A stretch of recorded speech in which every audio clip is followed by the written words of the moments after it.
Thanks for listening to the Tech Tools for Teachers podcast, where each week we talk about a free piece or two of technology that you can use in your classroom.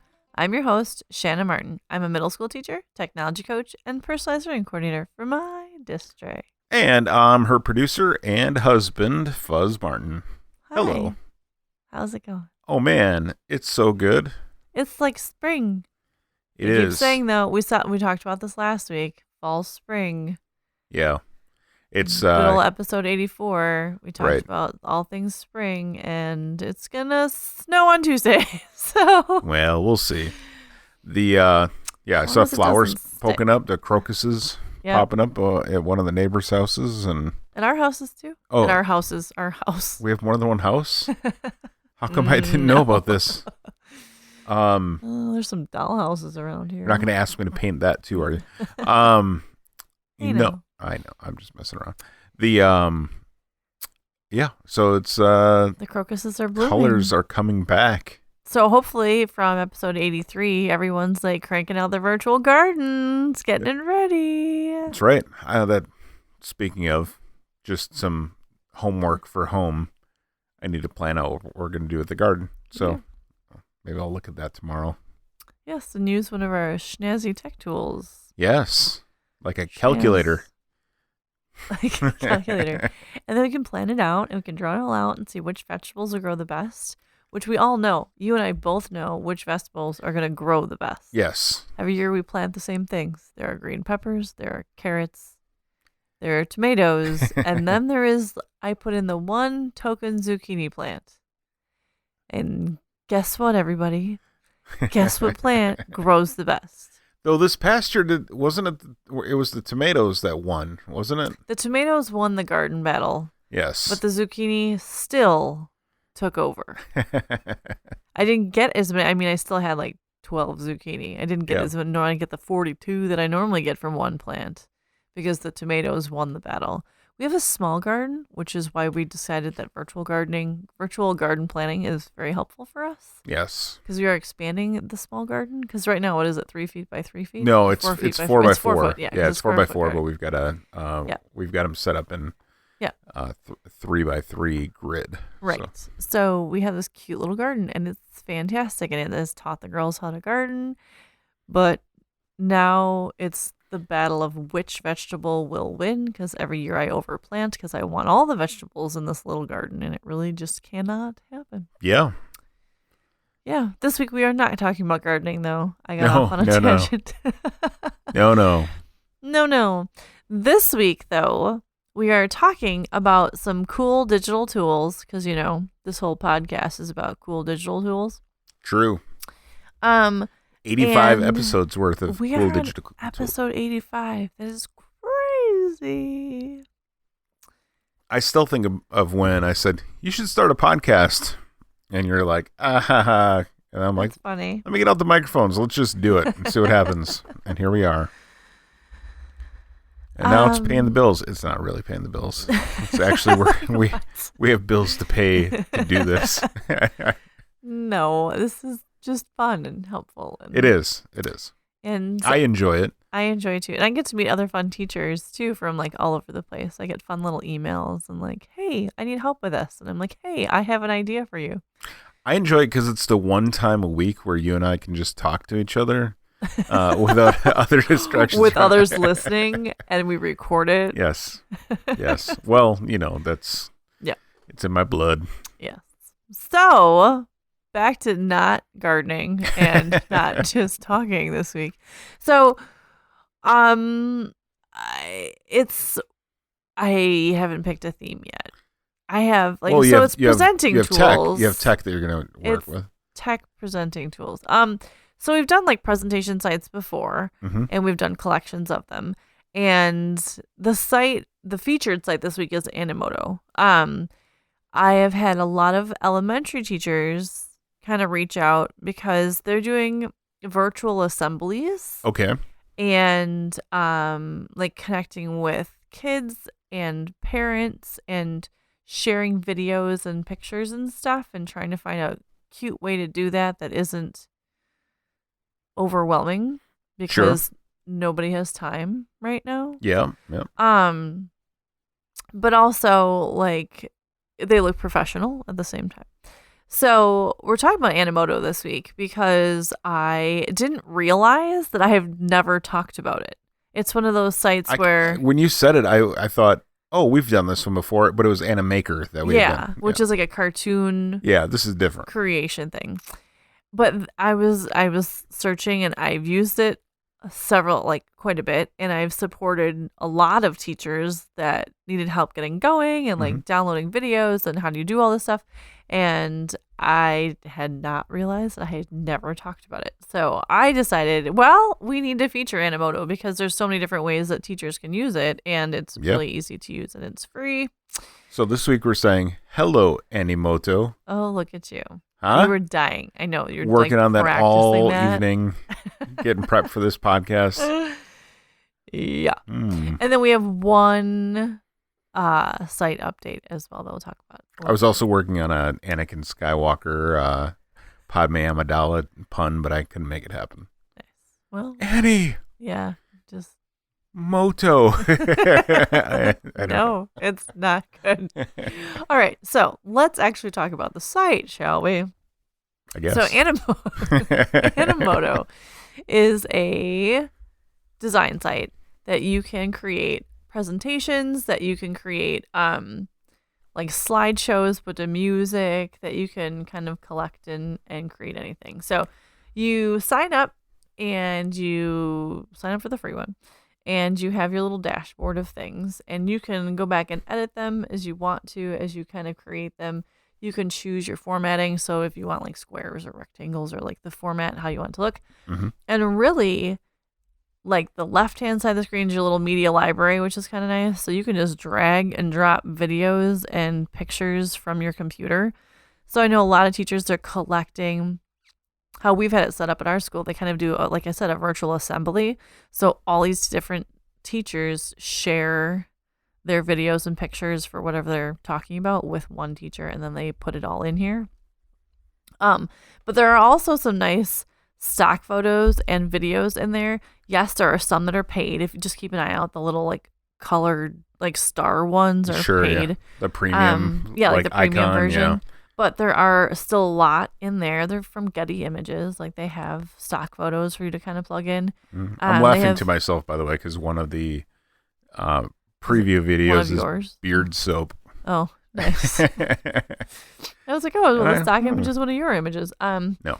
So they have your little like media library, so you can like upload all your pictures and all that kind of stuff. So they have a place for that.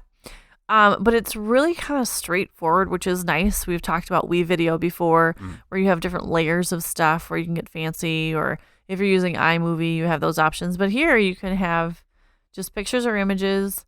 You can click your designs. So they do have themes that are pre-done and text and things like that. Or you can, again, put in your own stuff and put in your own backgrounds. They have a lot of music, and it's kind of cute because you can pick like uplifting. And then they have cute little uplifting songs. Oh, I can hear that. If you can hear it. Yeah. It's kind of like cute little jazzy songs. And they're about 3 minutes long for like their music choices. And they have, you can, again, I said like squares and landscapes and verticals. You can decide what it would look best with. And then also it gives you clues. Like if you're using Facebook, like use this one. If you're using Instagram, use this one. And then backgrounds, colors, text, all that kind of stuff. And then on the bottom, it just keeps you, like, your little timeline all in place. So as I was playing around making my little example to share with everyone, so I don't have, like, student pictures and stuff, I was making one about Rue, our little pup Rue. Oh, yes. I was like, oh, I'm going to make her own little video. So she's so cute. And you guys will all get to see a little Rue in our examples. She looks like an eye stock puppy. A little Rue for you. Yeah, it's cute. But then you got your little dashboard, and what's cool is when you want to share out these or export them, you can export out your video as needed.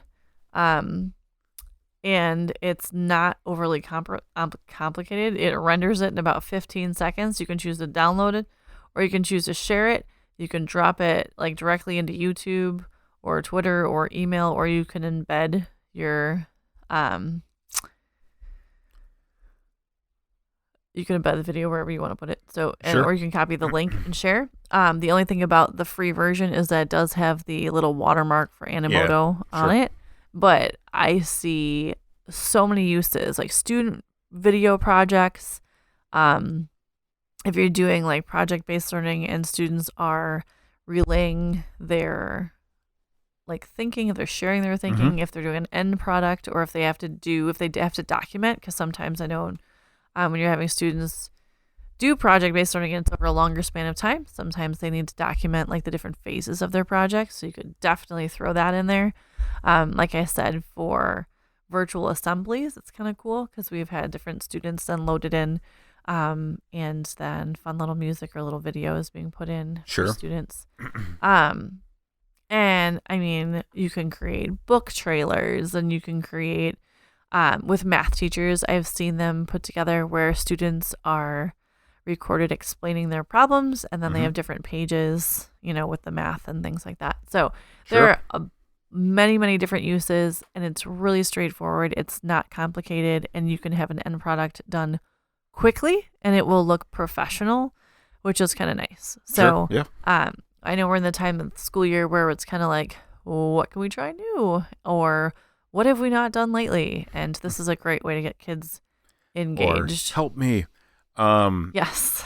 That too. So yeah, the cool thing, another cool thing, as opposed to some of the other video sites that we've talked about, the free versions, as we always do, Animoto has unlimited video creation on the free version. I don't believe there's a time limit. Is there? There might be an overall like time limit, just like overall, yeah, size, but it's not. Yeah. But unlimited video downloads, so you don't have to pay to be able to download the video, which you spoke about, which is great. Social sharing, which you probably won't need unless you're sharing it out with parents. Or sharing out with parents or doing something for your school or district, and then access to the music library. So when you upgrade, it removes that logo, and there's some other things like the ability to brand it differently and access to other things that otherwise you won't get. But super powerful tool for free. Yeah. Yeah. Good stuff. Yeah. So Animoto, I can't believe we haven't discussed it before, but we are today. Well, here we are. Now it's been discussed. Yes. And now we can go make fun videos. Now we've done all of the tech available, and episode 85 is... I'm just kidding. No. So our second piece of presenting tech today is just an update. Yes. Not just an update, but an update. So we've talked about Prezi back in the day. I feel like episode like 32, 23, something like that. Okay, well, we'll pull it now up. You're going to look it up. Pull it up in the old EdTech Directory. I was going to. 37. Oh, it was close. 37. All right. So back in episode 37, I had talked about Prezi and mentioned it. And since then, one more time, Prezi has done some upgrades. If you're familiar with Canva, it does have some more options with Prezi now. So it's not just straight up presentations, but there's also like posters and other variety of things that you can create with Prezi. Yeah. But what I wanted to highlight about Prezi is that if you didn't know this already, Prezi has a create video option now, which is pretty cool. That's cool. So what you do is you create your Prezi like you've kind of done in the past, where you have your little sections that swing to other sections that go to other sections, and you zoom around on the screen. Yeah. Well, now when you click create video, so you log into your regular Prezi account, you create a presentation like normal. So all of that's like Prezi stuff. Create what you need to. Then in the upper right hand corner, it says create video. So you click on that, and then it gives you an option. I want to appear with my content for maximum audience engagement, or don't show my face. So you can click either. I always don't show my face, but you can be in your Prezi if you want to. And once you click on it, then it just asks for access to your microphone. And once it has access, your presentation comes back, and you just click on it, and it records your voice as you are explaining your Prezi. That's cool. So it makes your Prezi a video as you can audio record over it. Yeah. Which is cool because then you can do the explaining of your presentation and you don't even have to be there. You can just record it. Like, or your students can record their presentation on their project that they're doing with a voiceover and walk through it all, and they don't have to do it live. They can retake it if they need to, and yeah, it's cool. Well, and I've seen too, I've had teachers ask for like students sharing poetry or students like creating a chapter of a book or like those types of things, and they want the audio over, and you can screencast over it. But this is just all in one, and it looks really pretty, and it's very professional.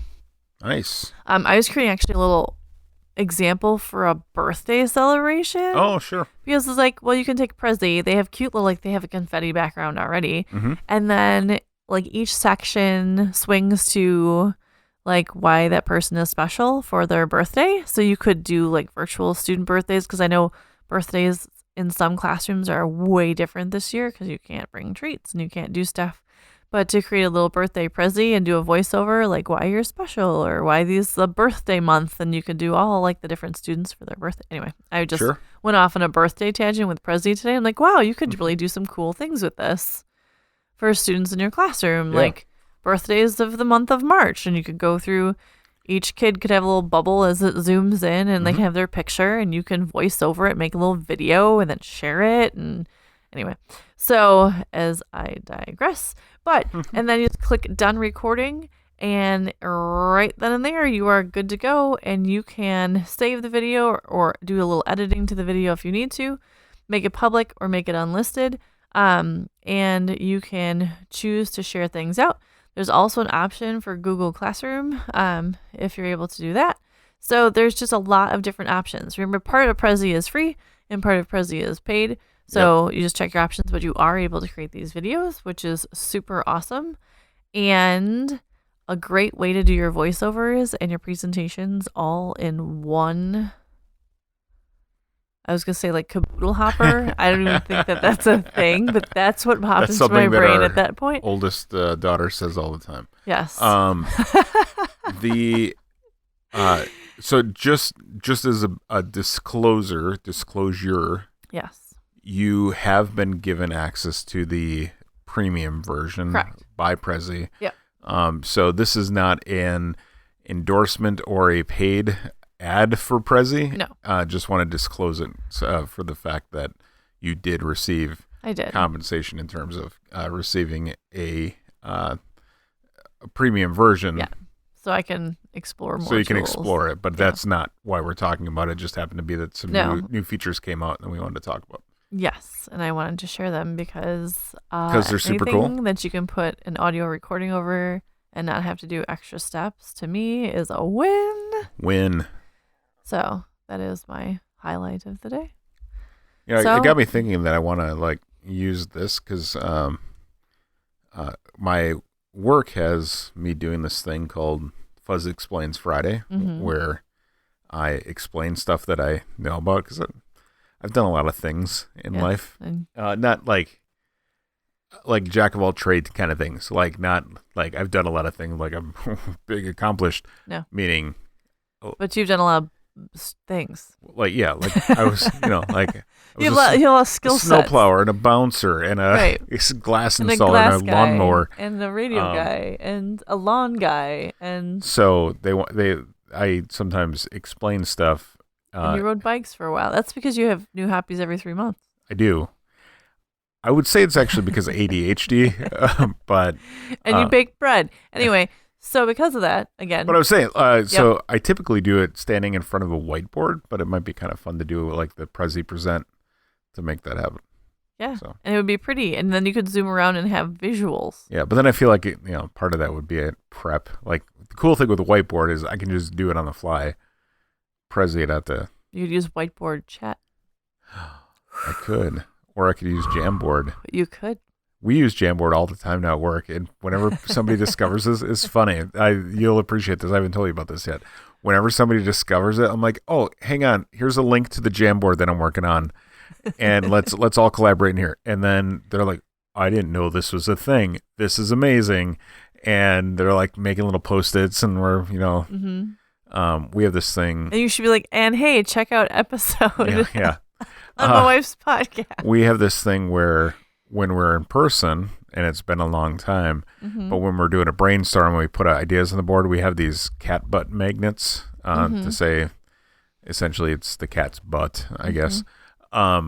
So when we're like voting for an idea that we're going to move forward with, everybody grabs a magnet and sticks it next to the idea they like. So we will drop cat butt GIFs onto the Jamboard, and now we click and drag them where they belong. It's kind of like we're in the office, even though we're all working from our basements. Nice. Yeah. So I haven't told you that yet, and now you know. The more you know. All from the podcast. I'm glad I could help. Yeah. Your coworkers as well. Well, that's fun. All right. Well, on that note, so check out Animoto. This show is the cat's butt. Check out Animoto and maybe some new Prezi features on good old episode 85. We will not be here next week because it is my spring break next week, so we will have a week off, but we will be back the following week. Thanks for tuning in. This has been the Tech Tools for Teachers podcast. If you ever have any questions, you can find me on Twitter at smartnwi. And if you want to get more information on the links to the technology discussed in this episode, you can visit smartnwi.com and check out all 200 plus of those free EdTech tools. New episodes each week. Thanks for listening. Go educate and innovate. The ideas and opinions expressed on this podcast and the Smart and WI website are those of the author, Shanna Martin, and not of her employer. Prior to using any of the technologies discussed on this podcast, please consult with your employer regulations. This podcast offers no guarantee that these tools will work for you as described, but we sure hope they do. You would think that I'd have that memorized after 85 episodes, but I still read it each week. Have a good one. We'll talk to you in a couple weeks. Thanks for listening to the Tech Tools for Teachers podcast.